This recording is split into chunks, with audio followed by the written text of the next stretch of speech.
Ladies and gentlemen, welcome to the 2022 BFL Draft. The Missouri Groundhogs are now on the clock.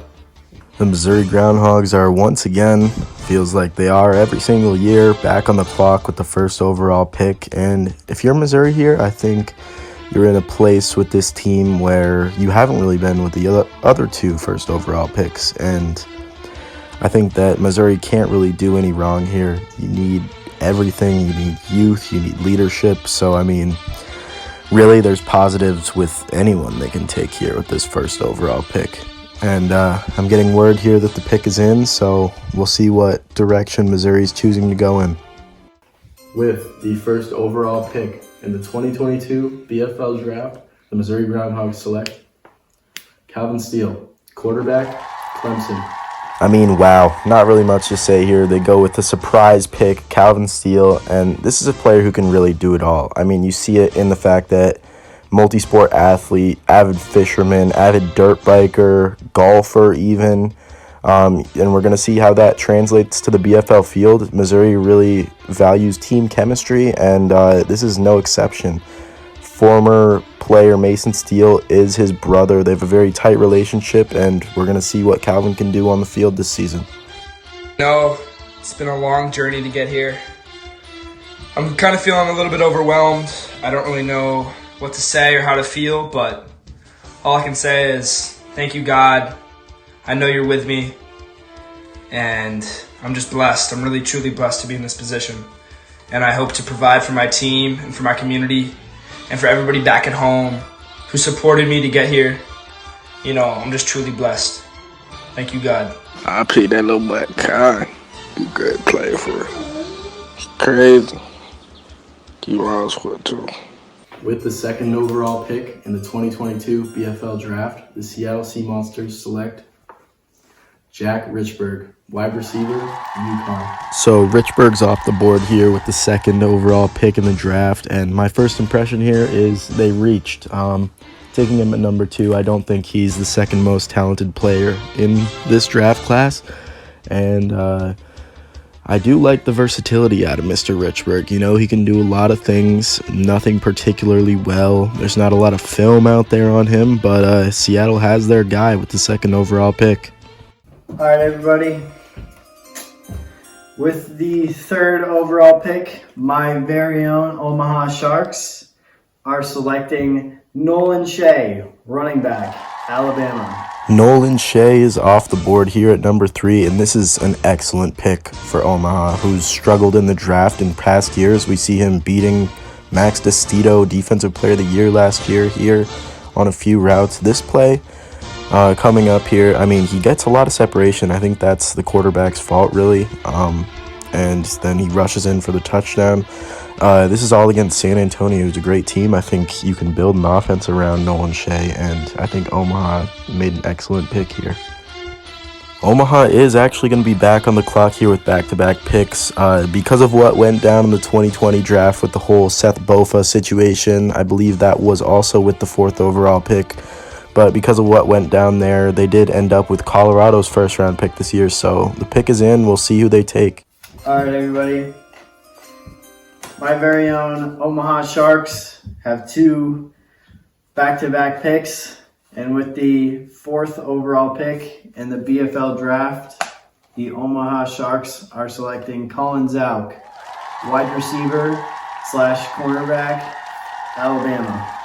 Omaha here, surprisingly, with back-to-back excellent picks. You see Zauk here. He's got great hands, really good route runner, offers a lot on defense as well. Great ball hawking safety, great tackler, and yeah, Omaha is a great two-way player here at number 4.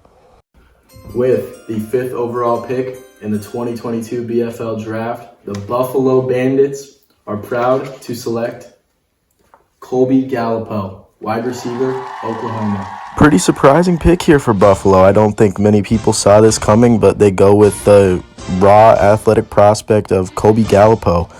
He was announced as a wide receiver with the pick, but he'll probably play a lot of DB for this team. He's got really tight coverage. He's really fast, and he could definitely play a role in the offense as well. Just probably needs a little bit more coaching, seeing as he is such a raw prospect, but definitely a really good pick here for Buffalo. Welcome to Buffalo City. Oh shit. Welcome to Buffalo, Colby, Gallipo. Can't wait to see you on the field this year. With the 6th overall pick in the 2022 BFL Draft, the Nashville Nighthawks select Kyle Eaton, running back, Georgia.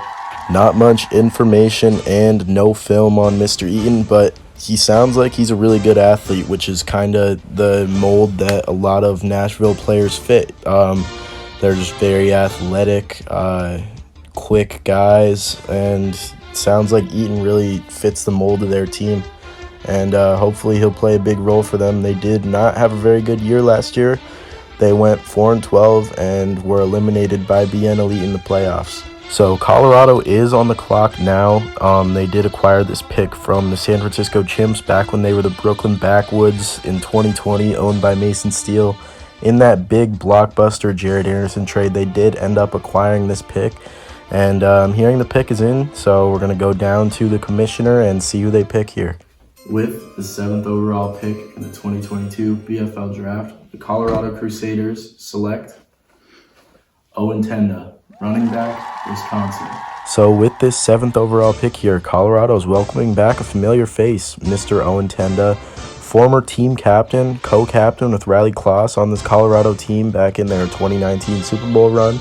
After a down year in 2020, he left, spent a year with the Dunkin' Donuts, and then after having a pretty good year, great running back play out of him, he declared for the draft, so he ends up back on Colorado here, and we hope to see him tap into his talent in their backfield this year. So Missouri has traded up here to acquire this pick from Miami. It wasn't necessarily a trade. You know, team owner Tyler Coleman and player for the Bird Hunters, Oliver Pudvar, have a great relationship. So Mr. Pudvar, just out of the kindness of his heart, gave Missouri this draft pick. With the 8th overall pick in the 2022 BFL Draft, Missouri Groundhogs select McKinley Martin, wide receiver, Clemson. Not much is known about McKinley Martin, but we do know that he has some great team chemistry with Calvin Steele. They both played at Clemson.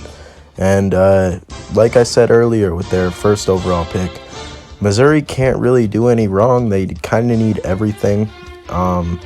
Just the biggest thing here is just to find some reliable players. And, we'll see what McKinley Martin can do. But, it seems like it's a pretty good pick here for Missouri. With the 9th overall pick in the 2022 BFL Draft, BN Elite select Jack Sinopoli, wide receiver, Florida State University. Wow. So here at number 9 overall, reigning coach of the year, Cole Sampson, did not disappoint. They take Jack Sinopoli, fell in the draft a little bit due to character concerns, but he's off the board here at 9, and he's a do-it-all player. Can play both sides of the ball, phenomenal player. See him here getting an interception, taking it back to the house. After a year off from football, Sinopoli declared for the draft, and BN Elite has their guy. I think this makes them Super Bowl favorites. With the 10th overall pick in the 2022 BFL Draft, the San Antonio Cyclones select Ollie Cheer, DB, Oregon. With the final selection here in the 2022 draft, San Antonio takes Ollie Cheer, great DB prospect out of Oregon. And hopefully they're going to use him to defend their title. They now have probably one of the better DB cores in the league. I'd say definitely top 2. And, they're looking to defend their title here this season.